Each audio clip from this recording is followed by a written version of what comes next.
ఓం మహాగణాధిపతయే నమః. ఓం గురుభ్యో నమః. ఓం శ్రీమాత్రే నమః. పరమేశ్వర స్వరూపమైనటువంటి జ్యోతిష, వాస్తు మరియు ఇతర అనేకమైనటువంటి శాస్త్రములను మనకు అందించినటువంటి మహర్షులకి నమస్కారం. హయగ్రీవ హయగ్రీవ హయగ్రీవేతి యో వదేత్ తస్య నిస్సరతే వాణి జన్హు కన్యా ప్రవాహవత్. అరుణాం కరుణాతరంగితాక్షీం ధృతపాశాంకుశపుష్పబాణచాపాం అనిమాదిభిరావృతాం మయూకైః అహమిత్యేవ విభావయే భవానీం. శ్రీమాత్రే నమః. ప్రేక్షకులందరికీ కూడా ఆ లలితాంబిక అమ్మవారి యొక్క అనుగ్రహం పరిపూర్ణంగా కలగాలని మనస్ఫూర్తిగా కోరుకుంటూ మనం ఈరోజు చెప్పుకోబోయేటువంటి మాస ఫలితాల్లో ముఖ్యంగా కొత్త సంవత్సరం రాబోతుంది మనకి. కాబట్టి ముందుగా మీ అందరికీ కూడా ఆంగ్ల నూతన సంవత్సర శుభాకాంక్షలు. అలాగే మనకి ఈ యొక్క జనవరి మాసంలో అసలు గ్రహస్థితి ఏ విధంగా ఉంది చూసుకున్నట్లయితే, మేషరాశిలో గురువు, అదేవిధంగా కన్యారాశిలో కేతువు యొక్క సంచారము, వృశ్చికంలో శుక్రుడు బుధుడు సంచరిస్తున్నారు, ధనస్సులో రవి మరియు కుజులు, మకరంలో శని భగవానుడు, అదేవిధంగా మీనంలో రాహువు. అయితే గ్రహాలు ఈ నెల ఏ ఏ సమయాల్లో ఏ ఏ తారీఖుల్లో మారుతున్నాయని చూసుకున్నట్లయితే, 8వ తేదీ బుధుడు ధనస్సులోకి మారుతున్నాడు. అంటే ఆల్రెడీ ధనస్సులోకి వచ్చి వెనక్కి వెళ్ళి మళ్ళీ వస్తున్నాడు అన్నమాట, మారుతున్నాడు. రెండవది ఏమిటి అంటే 15వ తేదీ ఈ యొక్క రవి భగవానుడు మకర సంక్రమణము అంటారు, సంక్రాంతి వచ్చింది కాబట్టి. అయితే నేను మీకు ఆ 15వ తేదీ ఒక రెమెడీ చేసుకోవడం వల్ల ఒక అద్భుతం జరుగుతుంది. అది నేను మీకు ఎండింగ్లో మీకు వివరిస్తాను. అలాగే చూసుకున్నట్లయితే 19వ తేదీ వృశ్చిక రాశి నుంచి శుక్రుడు ధనుసు రాశిలో సంచరిస్తున్నాడు. ఈ యొక్క గ్రహస్థితిని అనుసరించి ద్వాదశ రాశుల వారికి ఏ విధంగా ఉండబోతుంది అనేటువంటి విషయాన్ని చెప్తుంది. నేనైనప్పటికీ కూడా చెప్పిస్తుంది సాక్షాత్ లలిత అమ్మవారిగా భావిస్తూ ఒక్కొక్క రాశి గురించి మనం తెలుసుకుందాం. మిథున లగ్నము, మిథున రాశి. మీకు ప్రత్యేకంగా కాస్త 8వ తేదీ వరకు కూడా పార్ట్నర్స్తో కానివ్వండి, లేకపోతే కొంతమంది స్త్రీలతో కానివ్వండి, తెలియని ఒక చిన్న మిస్అండర్స్టాండింగ్స్ వచ్చే ఛాన్సెస్ ఉన్నాయి. ముఖ్యంగా 8వ తేదీ నుంచి 19వ తేదీ వరకు కూడా కొంచెం అది వస్తుంది. కాబట్టి ఈ నెల ముఖ్యంగా 19వ తేదీ వరకు ఈ యొక్క అంశాల్లో కాస్త జాగ్రత్తగా ఉండండి. అయితే మరి పాజిటివ్ ఏమిటి ఇక్కడ అంటే, ఇక్కడ పాజిటివ్ కనుక చూసుకున్నట్లయితే మీకు ఈ ఏదైతే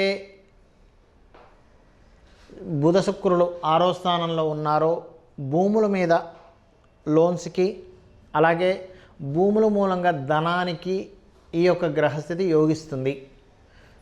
ఫైనాన్షియల్గా చాలా చక్కటి యోగము, మీడియేటింగ్ ద్వారా చక్కటి యోగాలు.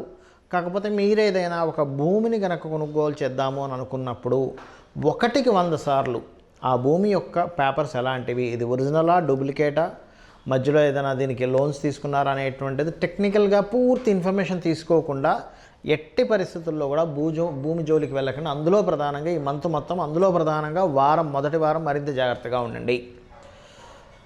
అలాగే కాస్త మీ యొక్క సంతానము స్పోర్ట్స్ రంగాలలో రాణించడానికి చేసే ప్రయత్నం కించిత్ యోగ్యవంతంగా ఉంటుందనేటువంటి చూపిస్తుంది. కాకపోతే వారితో కొంత ఘర్షణ కూడా చూపిస్తుంది, మీకు మీ యొక్క సంతానానికి, లేదా రాజకీయ నాయకులతోని, లేనట్లయితే సినిమా ఫీల్డ్లో ఉన్నటువంటి వారు కాస్త అప్పులు రుణాలు తీసుకునేటువంటి విషయాల్లో కొంత జాగ్రత్త వహించాలి. అలాగే మరొక విషయం ఏంటంటే, అప్పులు రుణాలు తీసుకునేటువంటి విషయంలో కొంత జాగ్రత్త వహించాలి. కాకపోతే మీరు పార్ట్నర్స్తోని, జీవిత భాగస్వామితోని, సోషల్గా చేసేటువంటి కొన్ని పనుల విషయంలోని చాలా జాగ్రత్తగా ఉండాలి. 7వ స్థానము అంటారు, కళత్ర స్థానము, సొసైటీకి సంబంధించిన స్థానంగా చెప్తూ ఉంటారు. ఆ యొక్క స్థానంలో రవికుజులు ఉన్నారు, ఇది గుర్తుపెట్టుకోండి. ఈ రవికుజులు ఎప్పుడైతే అక్కడ ఉంటారో ఇది ఇచ్చే రిజల్ట్ ఏమిటి అంటే, చాలా స్పెసిఫిక్గా ఈ యొక్క విషయాల్లో అనవసరమైనటువంటి ఘర్షణని క్రియేట్ చేస్తుంది, ఈగోస్ని క్రియేట్ చేస్తుంది. నువ్వెంత అంటే నువ్వెంత అనేటువంటి ఈగోని క్రియేట్ చేస్తుంది, ప్రత్యేకంగా గుర్తుపెట్టుకోండి. కాబట్టి ఈ మాసంలో ప్రత్యేకంగా ఈ యొక్క విషయాల్లో జాగ్రత్త వహించాలి. జీవిత భాగస్వామితో, పార్ట్నర్స్తో ఘర్షణ వస్తుంది, కాబట్టి కేర్ఫుల్గా ఉండండి. అలాగే ఉద్యోగం కోసం వేరే ప్రాంతాలకు వెళ్ళడము, షిఫ్ట్ అవ్వడం అనేటువంటిది మంచి ఫలితాలను ఇస్తుంది మీకు. లాభస్థానంలో ఉన్నటువంటి గురువు ముఖ్యంగా మంచి ఆలోచనని, కొంచెం ఆలోచన విషయంలో కొంత మీరు చేసిన ఆలోచన తప్పు అనుకొని కొంతమంది వ్యతిరేకించడం కూడా చూపిస్తుంది. అది పర్టికులర్గా సప్తమ స్థానంలో రవికుజులు ఉన్నందుకు.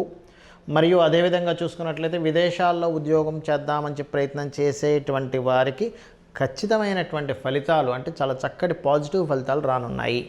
ఇక ఫైనాన్షియల్గా గ్రోత్ ఉందని మనం ఆల్రెడీ చెప్పుకున్నాం. ఇక మీరు చేయవలసిన దేవతా ఆరాధన విష్ణు మరియు లలితా సహస్రనామాలు ఉదయము సాయంత్రం చేయండి, అన్ని విధాలా బాగుంటుంది. రవి సంక్రమణం జరిగే రోజు 15 జనవరి రోజు ఒక పరిహార మార్గం చేసుకోవడం ద్వారా మంచి జరుగుతుంది అందరికీ అనేటువంటిది నేను మీకు మొదట్లో ప్రస్తావించాను. ఇప్పుడు దాని గురించి చెప్తాను. అదేమిటి అంటే 15వ తేదీ ఉదయమే సరిగ్గా మనకి సూర్యభగవానుడు ధనస్సు రాశి నుంచి మకర రాశిలో ప్రవేశిస్తుంటాడు. ఇలా ప్రవేశించేటప్పుడు ప్రధానంగా మకర రాశి అనేటువంటిది మనకి కర్మస్థానముగా చెప్తూ ఉంటారు. అంటే కర్మకు సంబంధించినటువంటి రాశి. ఈ కర్మకు సంబంధించినటువంటి రాశుల్లో మకరము, కుంభము, అందులో ప్రధానమైనటువంటిది మకరం. ఈ ధనుర్మాసాన్ని కంప్లీట్ చేసుకుని మకరంలో అంటే కర్మరాశులోకి ఆత్మకారకుడు ప్రవేశిస్తున్నాడు. ఈ సంక్రమణానికి జ్యోతిష్ శాస్త్రంలో, మన శాస్త్రాల్లో, పురాణాల్లో అన్నిట్లో కూడా ఒక విశేషమైనటువంటి చెప్పబడింది. ఏమిటది అంటే ఎవరైతే ఈ సంక్రమణం రోజు, కామన్గా అందరం ఏంటి సంక్రాంతి రోజు గాలిపటాలు ఎగరేసుకుంటాము, పూజ చేసుకుంటాము, రకరకాలు ఉంటాయి. అయితే ఇక్కడ నేను చెప్పేది ఏమిటంటే ఎవరైతే ఉదయం నిద్రలేచి చక్కగా కాలకృత్యాలు తీర్చుకొని మీ ఇష్టదైవాన్ని పూజిస్తారో, చాలామంది పూజించడం అంటే ఏముందండి అనుకుంటాం, కానీ శాస్త్రంలో పూజ అనేటువంటి దానికి అర్థం ఏం చెప్పింది, వేదం యొక్క అర్థం ఏమిటి అని చెప్పి చూసుకున్నట్లయితే పూర్వ వైభవము ఏ కర్మ చేయడం ద్వారా జనిస్తుందో దాని పేరు పూజ అట. పూర్వ వైభవము ఏ కర్మ చేయడం ద్వారా జనిస్తుందో దాని పేరు పూజ. అంటే చూడండి, కొంతమంది అంటుంటారు ఏమండి మేము పలానా ఒకప్పుడు అలా బ్రతికామండి, ఒకప్పుడు ఇలా బ్రతికామండి, మేము చాలా వైభవంగా ఉండేది, కానీ మరలా మేమన్నీ కోల్పోయామంటే శాస్త్రం చెప్పినటువంటిది, వేదం చెప్పినటువంటి అర్థం పూజ. ఆ పూజని సంక్రమణం రోజు కనుక చేసినట్లయితే మీ ఇష్టదైవాన్ని పూజ చేసుకుంటారా మీ ఇష్టం. బెస్ట్ సూర్య నమస్కారాలు చేసుకోవడం అన్నిటికంటే ఉత్తమం. పితృదేవతలకు చేసుకోవడం ఇంకా అన్నిటికంటే ఉత్తమం సంక్రమణం రోజు. ఎందుకంటే రాశి సంక్రమించేటప్పుడు అందులో ప్రత్యేకంగా మనకి 12 రాసుల్లోనే సూర్యభగవానుడు సంక్రమిస్తుంటాడు. 12 రాసుల్లో సంక్రమించేటప్పుడు చేయొచ్చు, కానీ మకరంలో సంక్రమించేటప్పుడు మరింత విశేషం. ఎందుకు అంటే కర్మ స్థానాల్లోకి సూర్యభగవానుడు వెళ్తున్నాడు కావున. అదేవిధంగా స్వయం పాకము అంటే బియ్యము, 2 రకాల కూరగాయలు, పప్పు, చింతపండు, అదేవిధంగా మిరపకాయలు, ఇట్లాంటివన్నీ కూడా ఇస్తారు, ఉప్పు, ఇవన్నీ కూడా. ఇక మరొక విషయం ఏంటంటే సంక్రమణం రోజు ప్రత్యేకంగా ఉపవాసం ఉంటే చాలా మంచిది. ఉదయం పూట ఉండి మధ్యాహ్నం తినొచ్చు, కావాలంటే స్వీకరించవచ్చు. ఉపవాసం ఉండలేనండి, నేను చాలా ఇబ్బందిగా ఉంది, నా ఆరోగ్యం సహకరించదు అనేటువంటి దానికి శాస్త్రం చాలా స్పష్టంగా బాలులకి అంటే చిన్నపిల్లలకి, ముసలి వాళ్ళకి, అనారోగ్యంతో ఉండలేననుకునేటువంటి వారికి ఏమీ ఉపవాసం ఉండాలని చెప్పి లేదు అని చెప్పి నియమాలు చెప్తున్నాయి మన ధర్మసింధు, నిర్ణయ సింధు పుస్తకాల్లో. అయితే ప్రత్యేకంగా ఈ యొక్క సంక్రమణం జరుపుకున్నప్పుడు జరిగే ముఖ్యమైన ఫలితం ఏమిటి అంటే జాబ్ స్టెబిలిటీ లేదు అని బాధపడుతుంటారు చూసారా. ఏమంటే నాకు ఏ ఉద్యోగంలో స్టెబిలిటీ లేదు, నా కర్మేంటి ఇలా ఉంది, నా రోజులు అసలు ఎప్పుడు మారుతాయి, నేను అసలు ఏం చేసినా కలిసి రావట్లేదు అంటూ ఉంటారు. అటువంటి వాళ్ళకి ఈ యొక్క ఆత్మకారకుడు ఎప్పుడైతే కర్మస్థానంలో ప్రవేశిస్తుంటాడో ఖచ్చితంగా వస్తుంది. అందులో ప్రత్యేకంగా జాబ్ రావట్లేదు, జాబ్ సంబంధించిన ఇబ్బంది ఉందనుకునేటువంటి వారు గుర్తుపెట్టుకోండి, ఓం శ్రీమాత శ్రీ మహారాజ్ని శ్రీమత్ సింహాసనేశ్వరి నమః అనే నామాన్ని మినిమం 1 అవర్ చేయండి. అదేవిధంగా సంపదలు లేవండి, ఫైనాన్షియల్గా బాగా ఇబ్బంది పడుతున్నాం అనుకునేటువంటి వారు ఓం సంపత్కరి సమారూఢ సింధుర వ్రజ సేవితాయ నమః చేసుకోవచ్చు. లేదా ఓం ధర్మాధార ధనాధ్యక్ష ధనధాన్య వివర్ధిని అనే నామం కూడా చేసుకోవచ్చు.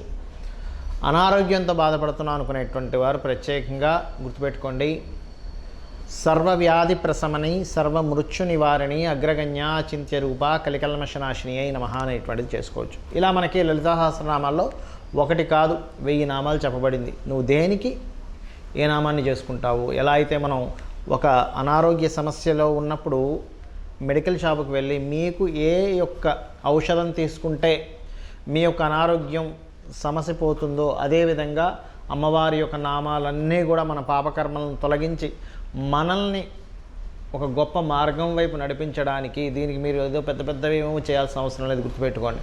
కేవలం అమ్మవారి సన్నిధిలో కూర్చొని కుంకుమతోనో అక్షింతలతోనో ఒక్కొక్క నామాన్ని అనుకుంటూ పూజ చేయొచ్చు.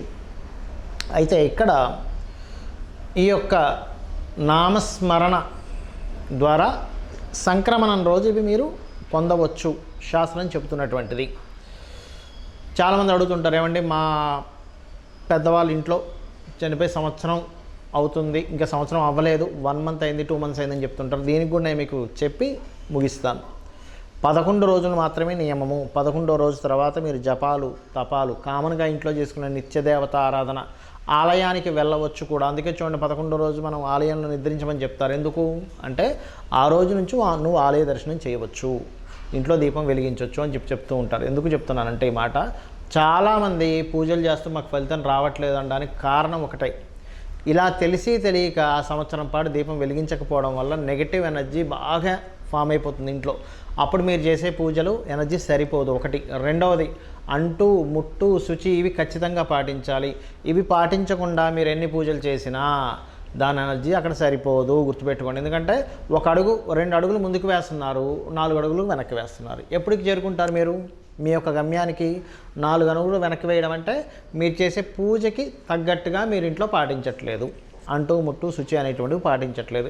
ఇవి పాటించకుండా మీరు ఎన్ని పూజలు చేసినా 2 అడుగులు ముందుకి 2 అడుగులు వెనక్కిలాగే ఉంటుంది పరిస్థితి. కాబట్టి ఇవి పాటించండి. ఈ యొక్క 15వ తేదీ మకర సంక్రాంతి సంక్రమణం రోజు మీ యొక్క శక్తి కొద్దీ మీరు ఎంత దానం చేస్తూ, ఎంత గోసేవ చేస్తారో చేయగలుగుతూ, ఎంత నామస్మరణ చేస్తారో చేయగలిగి మీ యొక్క జీవితాలను ఉద్ధరించుకోవాలని, ఆ యొక్క అమ్మవారి యొక్క అనుగ్రహం మీకు పరిపూర్ణంగా కలగాలని మనస్ఫూర్తిగా కోరుకుంటూ శ్రీమాత్రే నమః.